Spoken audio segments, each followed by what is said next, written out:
Hello and welcome to Skynet Today's Last Week in AI podcast, where you can hear AI researchers chat about what's going on with AI. As usual, in this episode, we'll provide summaries and discussion of last week's most interesting AI news. You can also check out our Last Week in AI newsletter at lastweekin.ai for articles we did not cover in this episode. I am one of your hosts, Andrei Kurenkov. And I am not Dr. Sharon Joe, but filling in, I am Daniel Bashir. This week, we'll be discussing a few different articles. On the applications and business side, we'll be looking at the new startups that have been created by the Deepmind Mafia. We'll also look at some new technology from Nvidia. On the research and advancement side, we'll be looking at a neural network with biological neurons, a new deep learning approach for generating AI chip architectures. On the society and ethics side, we'll look at US-China collaboration on AI papers, as well as the vulnerability of banks using AI to Russian sabotage. Finally, we'll take a look at Ubisoft's new machine learning tool for modeling animals and an NVIDIA AI model that can turn 2D snapshots into a 3D rendered scene. All right, so fun episode, and it's fun to have Daniel filling in. He's been involved with a podcast since its inception, I think. And before we start, just for fun, we have a couple of new reviews on Apple Podcasts, so just want to shout them out. Yeah, and they're quite nice. One of them says the title is "Perfect, Quick, Clear, Wide-Ranging Insights." So pretty positive, and the review says that although this is not my field, I have felt AI is something I should know at least a little bit about. And then it goes on to say that we go through a wide-ranging handful of real example of AI work, and make it possible to get a little handle on what's going on. So, that's great. That's what we're aiming to do for anyone, especially outside of AI, to get a glimpse of what's going on, and also for people in sort of the weeds of it to get a perspective outside of just research. And yes, let's go ahead and dive in. First up in applications and business, we have Meet the Deepmind Mafia. These 18 alumni from Google AI Research Lab are raising millions for their startups from climate to crypto. So as the title says, this is an article surveying a bunch of companies being started by people who used to work at Deepmind, often prominent researchers there, and this is on Business Insider. So just to give you a bit of details from there, we won't go through all of them, but Deepmind is quite big now. They have 1,200 employees, and it's pretty old now, or at least has been around since about 2014. So a lot of people have joined and worked there. And so these people that are starting new companies, there's kind of a variety that includes the original co-founder from Deepmind, whose last name is Suleiman. And they're starting this startup Inflection with another co-founder, which is pretty new. There's not much details about it, but that just got reported. Then there's also ex-DeepMinder Jack Kelly starting Open Climate Fix. There's also engineers Miljan Mardik and Peter Toff starting a Web3 venture, Cosent Labs.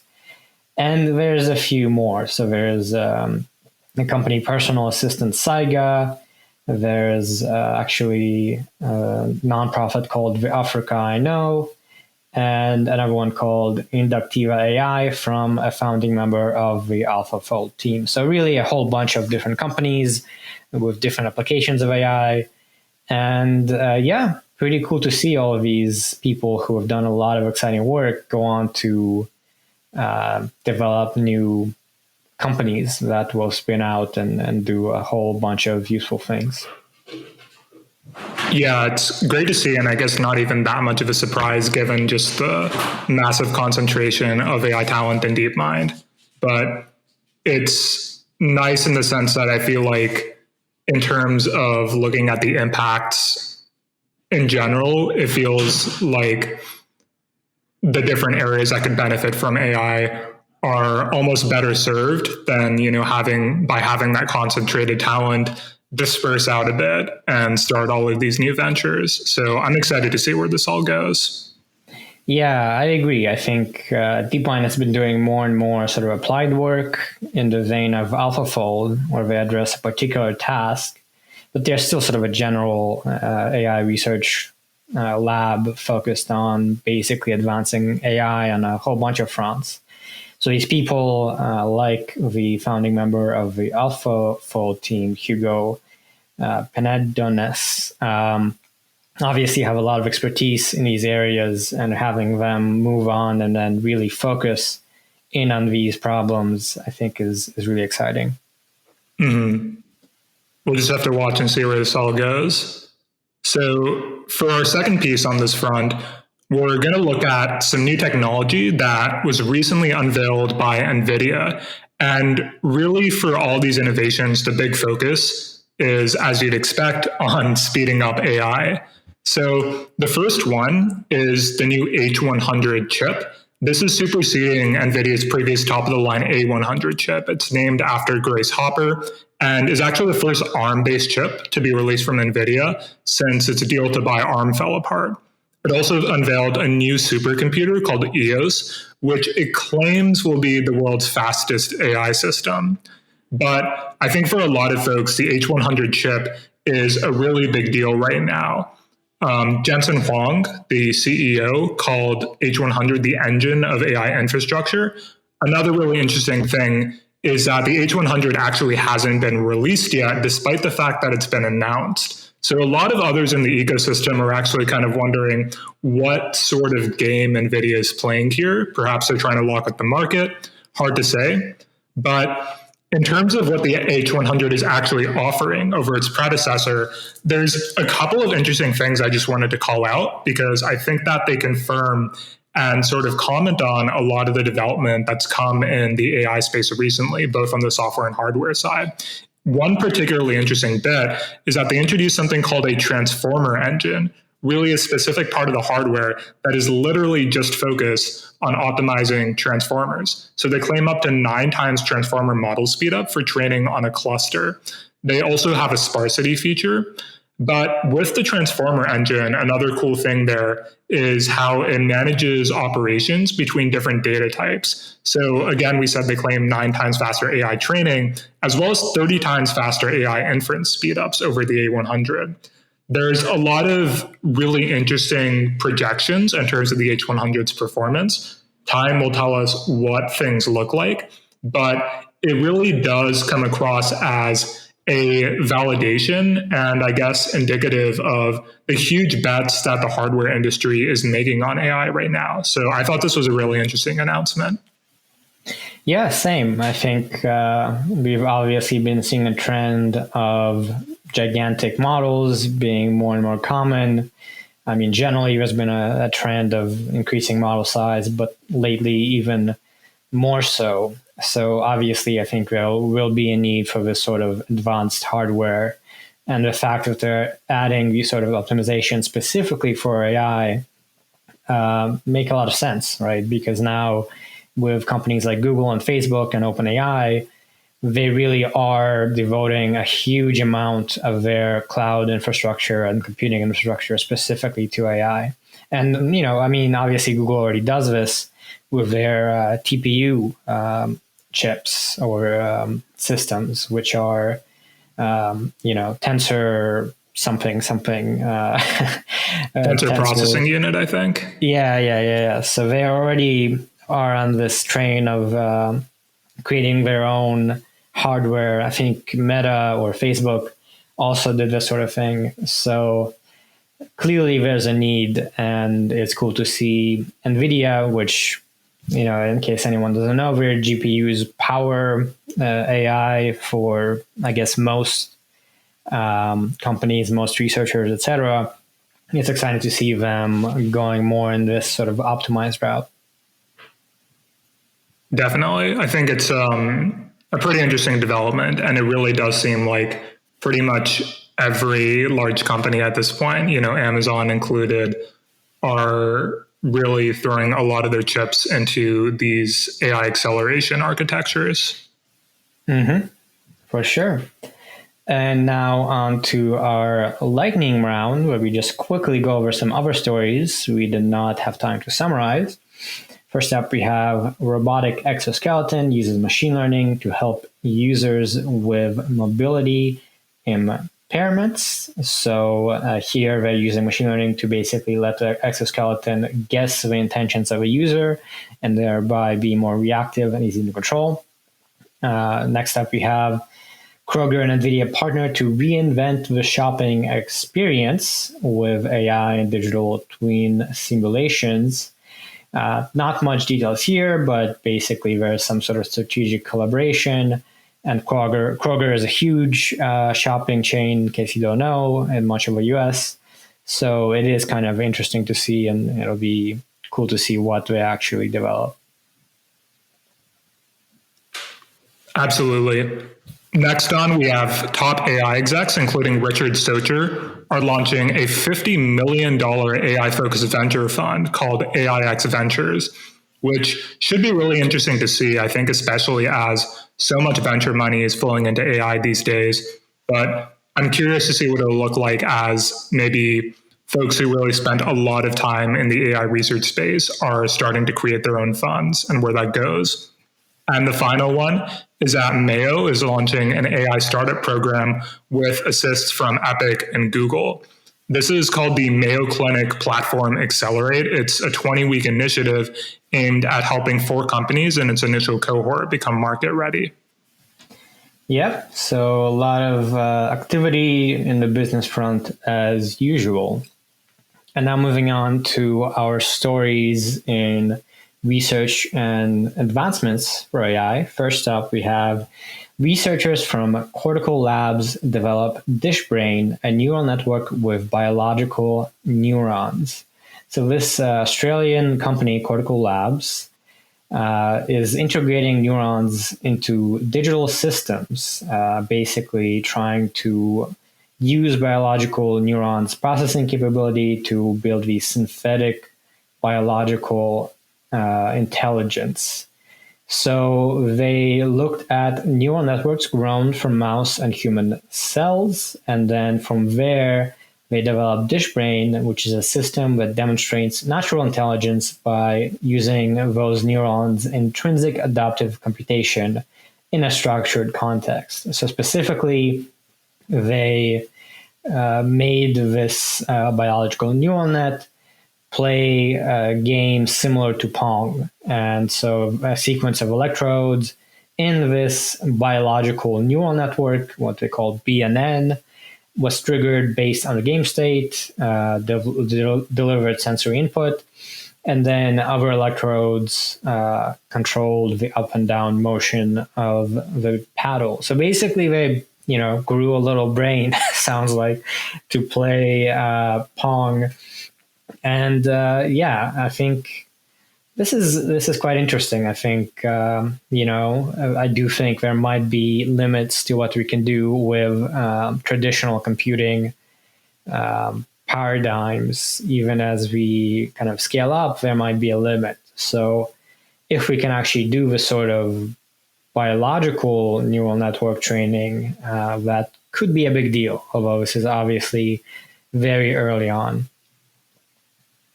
Yeah, this is definitely pretty early stages, but I am also glad that people are still exploring other approaches to synthetic intelligence besides just the software-based neural network paradigm.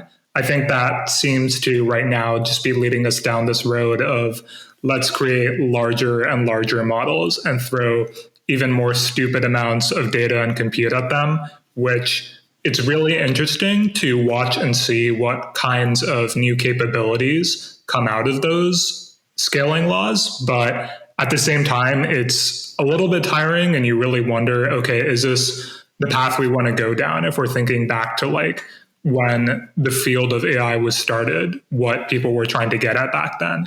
So I'm glad that people are still pushing on different approaches here, and I hope we'll see more coming out of that.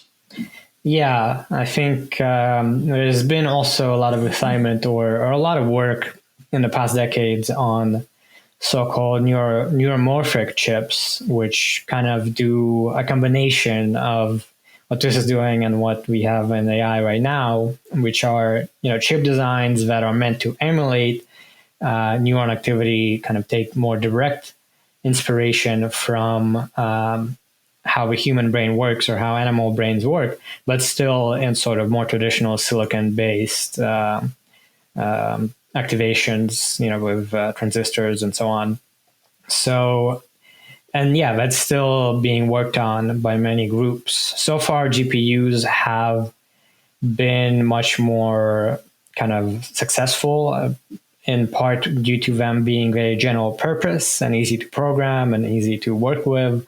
But I could see neuromorphic architectures becoming more of a big deal in the coming decades. As we saw, NVIDIA has already created this more AI optimized sort of chip, and it may well be that neuromorphic architectures will ultimately enable better progress over the long term. That makes a lot of sense. I think it's really going to be this interplay between the software and the hardware, right? Because in some ways, the software, the models, the new developments that are going on in the space in computing in general are going to have a big impact on the hardware that gets developed, as we are seeing in the development of AI and just domain-specific accelerators today. But then at the same time, you see the reverse trend of how the hardware that is available does limit what sorts of algorithms actually get built, right? Just because certain sorts of computations, like parallel computations on GPUs, for example, are going to work better on those. So I think it's really going to be this game of back and forth going on into the future. But I'm definitely curious as well to see where, if and how neuromorphic architectures start to enter the game. So our next story on this front actually brings us back to the old AI chip scene.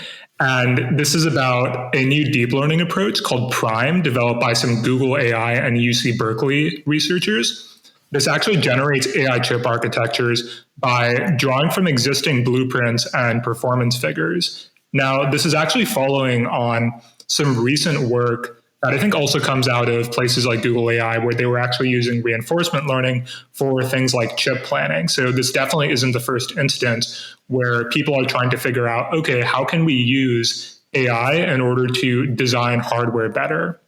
Now, this is looking, of course, specifically at hardware accelerators. And when you want to find this balance between computing and memory resources and communication bandwidth, it's a little bit hard to meet design limitations. So Prime offers this data-driven optimization approach that generates AI chip architectures by using log data without having to do further hardware simulation, which actually also saves a lot of time. And what's really cool about this too is they claim that this allows data from previous experiments to be reused in a zero-shot fashion, even when you're targeting a different set of applications. They also claimed a couple of interesting results. In particular, although they didn't train Prime to reduce chip area, it actually increased latency over edge TPU, a previous approach, by 2.69 times and lowered chip area by 1.5 times. So I guess a lot of what we're seeing here is the introduction of machine learning techniques, not just, using hardware, but into the creation of hardware itself. And the fact that we are seeing results that indicate improvement on existing hardware is really interesting. And I think that we're going to start seeing a lot more work on this front in the future, not just in the planning of chips, but in the actual machine learning compilers that get used for AI accelerators and so on. Yeah, exactly. I think when we discussed that story about using reinforcement learning for chip design, it was already very exciting. And I think at that point, Google had said that they actually incorporated some of these design findings into their TPU, and that improved their performance. And then, yeah, these results are, again, very striking. I mean, reducing chip size by 50% here, or reducing latency by almost, a factor of 2. These are major changes, major improvements. Almost, maybe it's a little bit too good to be true. It's not too clear how directly usable these are, but even if it's not quite as effective as in this results, I think it still obviously could be very impactful. And it seems to make sense that in the future, professionals, electrical engineers who do chip design would use these sorts of AI tools from the onset to, really optimize things. And, our computers will be faster, hopefully. So that'll be good. Yeah, I think definitely in addition to the points you made about performance improvements, like reducing latency, also just the fact that, you can get a sense of generating these AI chip architectures without further hardware simulation, and just the fact that these approaches save time in the actual development as well. So, hopefully we won't just have better hardware for training AI models, but we'll be able to iterate on and get it faster, which is really exciting. Yeah, I agree. So very cool new results in this area. Onto our lightning round, we see the first story here is seeing an elusive magnetic effect through the lens of machine learning. So an MIT team incorporates AI to facilitate the detection of an intriguing material phenomenon that can lead to electronics without energy dissipation. Pretty cool. Then we got ML researchers from Oxford propose a forward mode method to compute gradients without back propagation. A lot of jargon there for people not so aware, but basically this sort of thing could help optimize neural networks faster, potentially. So could be a big deal if, this turns out to be a better way to optimize neural networks. Exciting. So for our next few stories, first off, machine learning can predict wind energy efficiency. An article recently published in the journal Energies presented this comparative study of efficient wind power predictions using machine learning methods, which is definitely an area that I hadn't quite thought about machine learning being applied to. Another area is on machine learning techniques speeding up glacier modeling by 1,000 times. And these sorts of models can be a pretty valuable tool to assess potential future contributions of glaciers to sea level rise. Yeah, so as always, lots going on. Moving on to our society and ethics stories. First up, we have US-China collaboration in AI papers drops amid ongoing tech war, according to a Stanford report. And this is from the South China Morning Post. So the basis of this article is recently the AI index report got released, which we talked about a bit in prior episodes. And this was released by the Stanford Institute for Human-Centered AI. And in that report, it was shown that last year there were approximately 9,600 papers that were co-authored by researchers affiliated with both US and Chinese institutions, which was down from more than 10,000 the year before that. So this article basically infers that this collaboration drop happened as a result of this ongoing tech war, where some US-based Chinese researchers have been accused of intellectual property theft, and some researchers, some American schools, including MIT, have cut research ties with Chinese tech firms like Huawei. So these claims are, I don't know, pretty interesting. It seems like there have been a lot of tensions in the past few years with these sorts of controversies, I guess, about tech companies from China and how it relates to the US. At the same time, it's worth noting that Stanford HEI, their own article is called China and the United States, Unlikely Partners in AI. And it highlights that AI cooperation between China and the US leads the world. It has increased 5 times since 2010, and they produce 2.7 times more AI papers between them than other countries between the United Kingdom and China. So still a lot of collaboration, and China and the US are some of the biggest publishers of AI conference papers. So there is a lot of collaboration, perhaps unsurprisingly. So I guess some mixed signals, but something that probably is worth being aware of. Yeah, this is definitely a bit unsurprising, but still really interesting. Just the level of AI collaboration between the US and China amidst what many are saying are, of course, souring relations, some pretty virulent rhetoric at times, and I think also just a lot of rhetoric around trying to decouple ourselves from China in particular. I think that this just speaks to how closely tied our ecosystems are technologically. And even if we really did want to decouple from China, I think that it's really difficult for a number of reasons. And, this isn't just commenting on things in general, but when you look to the AI space, for example, you look at how much talent the United States attracts from China. You look at the cooperation between researchers from institutions and the fact that so many US-based companies also have pretty large research centers over in China.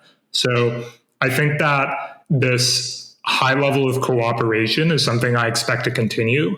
What I'm really interested in is what that's going to look like in the midst of potentially tensions rising even higher than they are already. Yeah, we'll have to keep an eye on it. It's quite interesting. It's probably likely, I would imagine, that this drop in collaboration is specific to these big tech companies that have been controversial. So Huawei, for instance, has been kind of accused of enabling information gathering and sort of basically spying with their networking technologies. And as we know now, a lot of AI research comes from industry in addition to academia. So I would imagine some collaboration drop may be specific to industry and R&D that comes from industry as opposed to collaboration within academia. I think in academia, generally, these kind of tech war kind of things don't matter too much. So I'm not too worried, but definitely interesting to see these sorts of socio-political or economic and political tensions leading to impacts on, research collaboration. Sure. Yeah. And I guess another thought there is just that it's always good to see international collaborations in, AI research. And I guess you mentioned that this is maybe more likely to affect industry, but I do think that, this sort of collaboration does always tend to push the field forward. People can bring a diversity of perspectives to the table. Of course, that's just, very broad strokes thoughts on this, but I do wonder about how things will differ in the future if, especially in industry, people actually are able to decouple a little bit and do less collaboration. Yeah.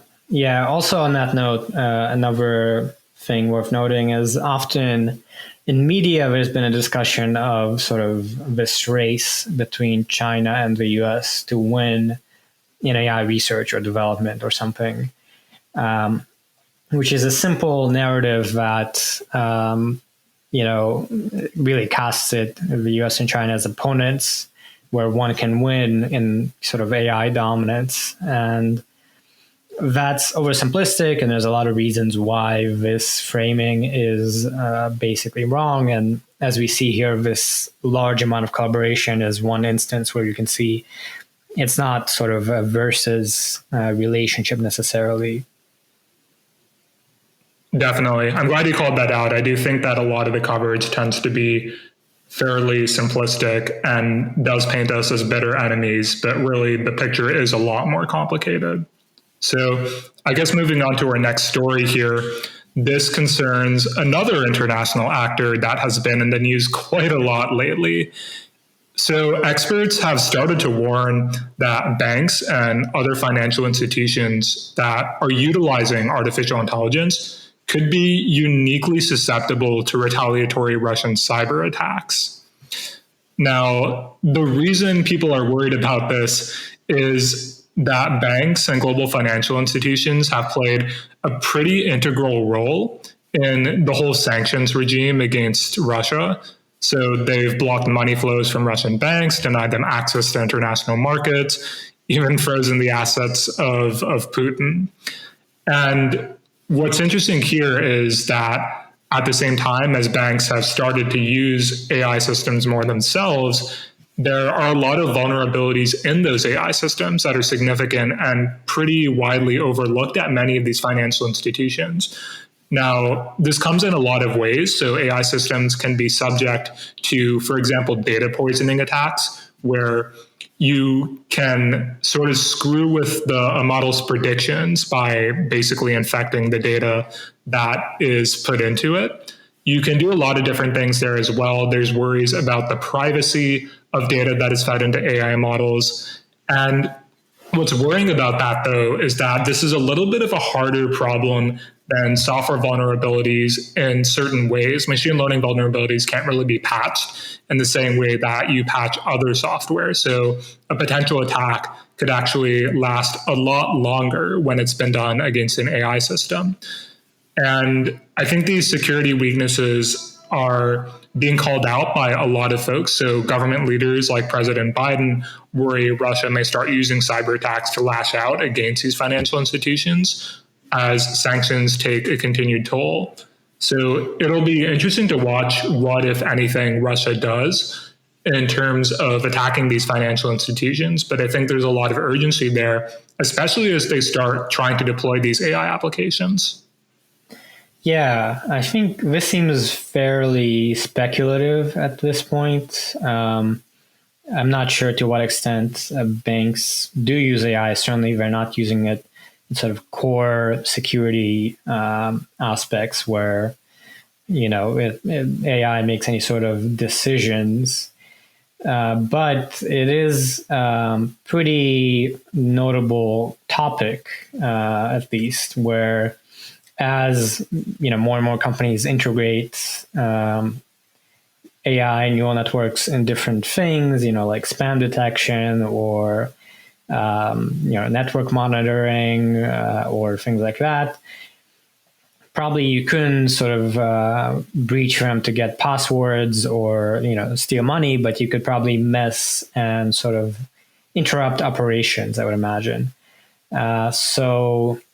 And yeah, I think it's a kind of very fresh area, and the types of cyber attacks and the kinds of impacts that result are not very well known. So certainly for the state actors like Russia that invest a lot in their cyber war capabilities, this will be an area where they do a lot of R&D and try to find these vulnerabilities before maybe they're known, find basically new ways to attack.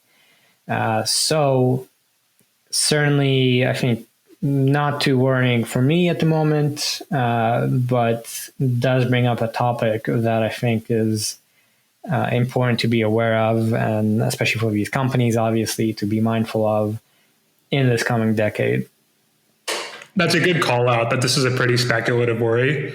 I do think, though, as you also kind of affirmed, it's definitely valid that in the future, this sort of thing could become more of a problem. And I think that there is a lot of demonstrated interest by banks and financial institutions to start to use AI models in sort of their day-to-day operations. A lot of them are even interested in, larger models like GPT-3 and using those for different things. So I guess even if this is a pretty early worry, hopefully, maybe as banks are starting to consider more using these AI systems for, more and more integral operations, that they be really careful about how they do so and how they integrate them and the security practices around them as well. Mm-hmm.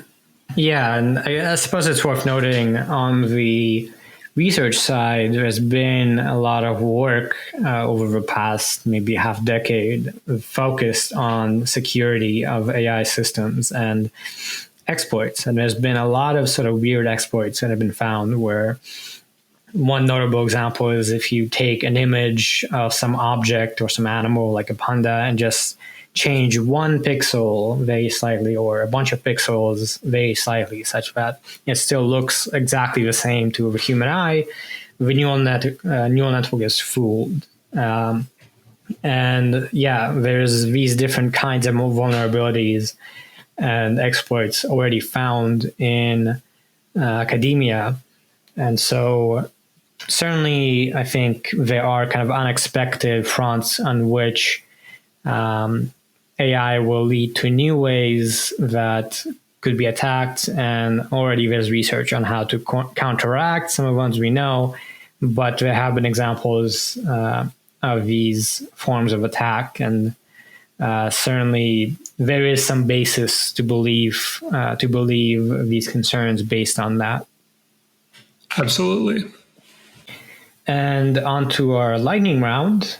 First up, kind of following up on what we just discussed, there's a story called Invading Ukraine has appended Russia's AI ambitions, and not even China may be able to help. This is more of an editorial article that says, likely this will be very bad for the country's ambitions to be a leader in AI. Pretty speculative, maybe not, but interesting read given the situation. Then next up, we have automation will erase knowledge jobs before most blue-collar jobs, according to the Future Today Institute CEO. So this is basically citing the Future Today Institute CEO, Amy Webb, saying that high-skilled professions may be more susceptible to replacement by AI, which is also the conclusion of prior kind of research and reports on this. So I think many people expect it to be lower-skilled workers pay less, but in fact, current predictions are more of sort of middle-class or kind of mid-range jobs being susceptible to replacement. Yeah, I think the earlier MIT Future of Work report, or one of those task forces, came to a pretty similar conclusion. For our next story, we're seeing that Ukraine has actually been using facial recognition software to identify the bodies of Russian soldiers killed in combat, and they then trace their families to inform them of their deaths, which I guess is an interesting, possibly humane way of using the technology. Our last story in this lightning round is that software vendors are pushing explainable AI that often isn't. And this really kind of comes on the tail of a lot of concerns about explainable AI. What's really going on here is, as more and more people using AI systems, both within companies, but then also buyers outside of companies, have started to question, hey, how do these systems actually work?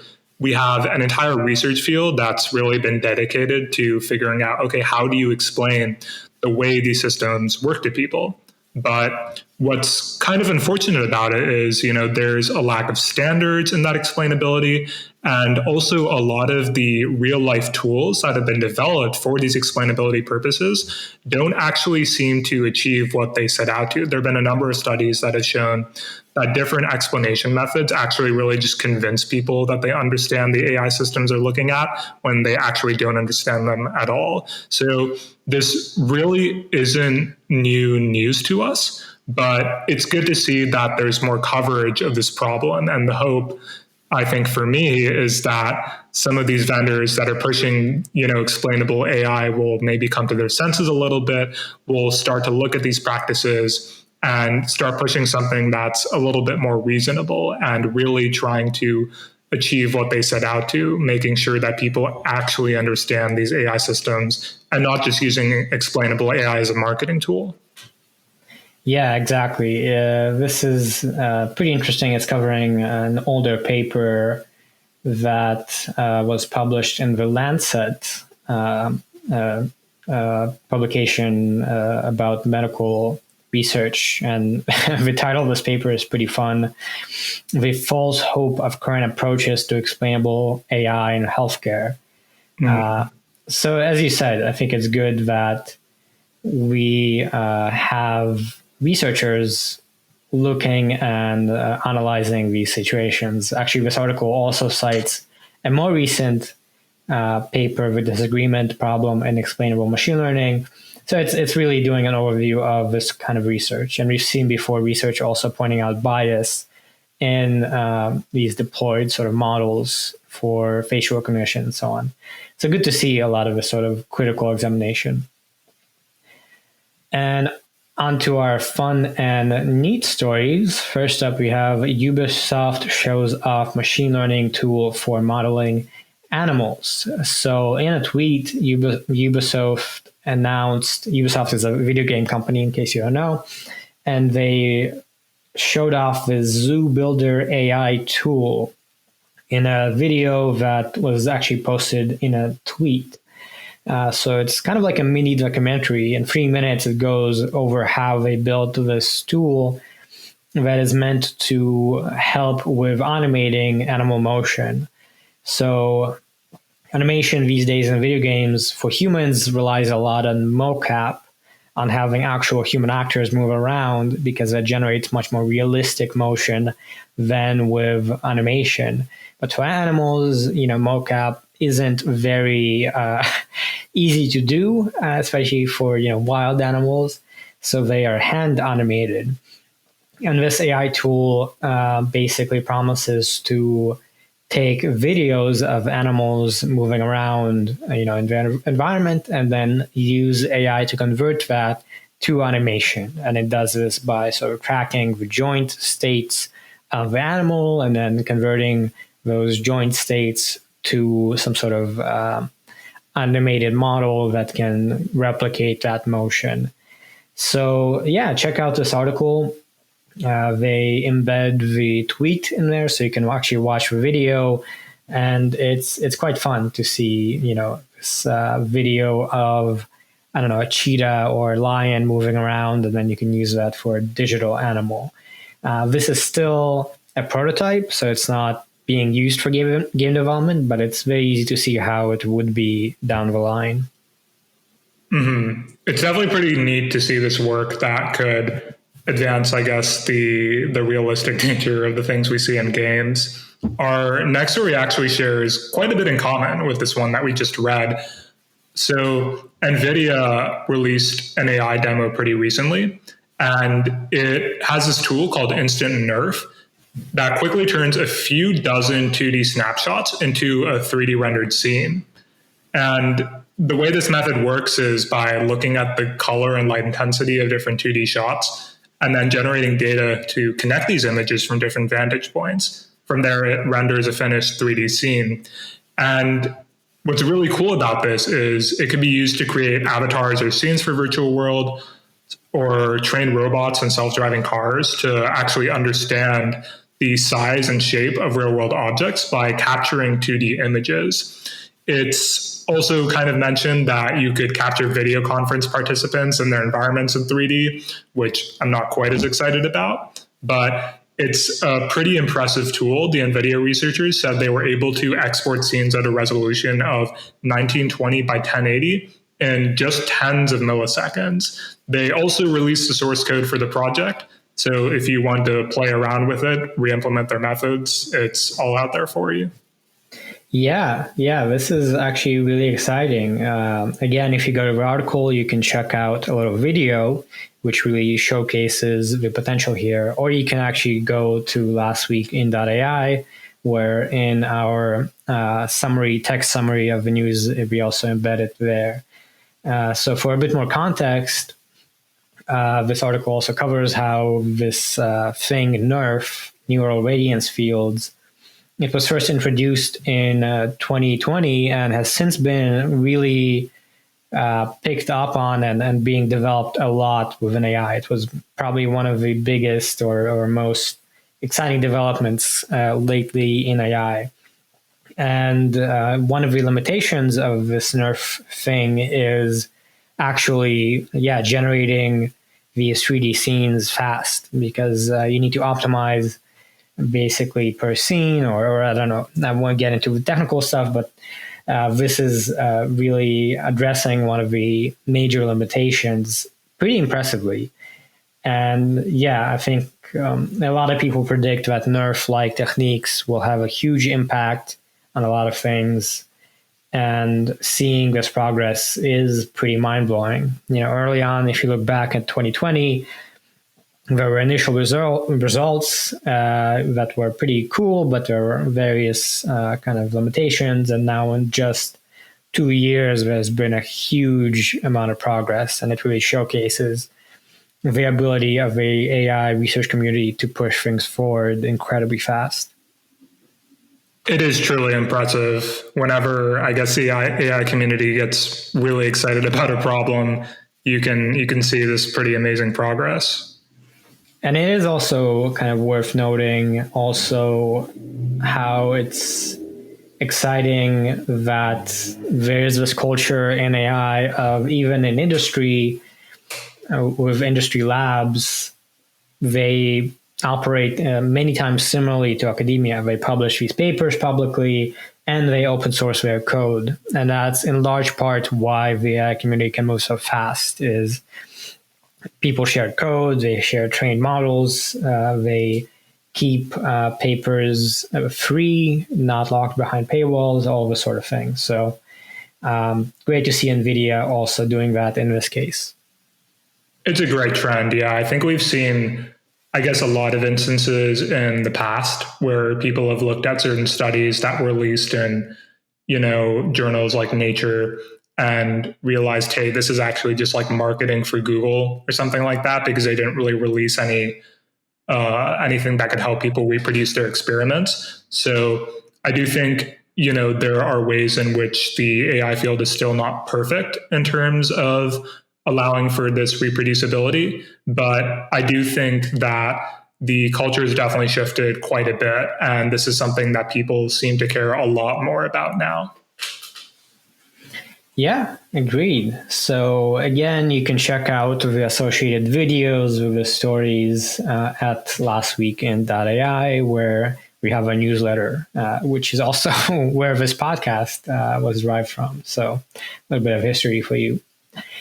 And that's it. Thank you so much for listening to this week's episode of Skynet Today's Last Week in AI podcast. Once again, you can find articles similar to what we discussed at our text newsletter at lastweekend.ai.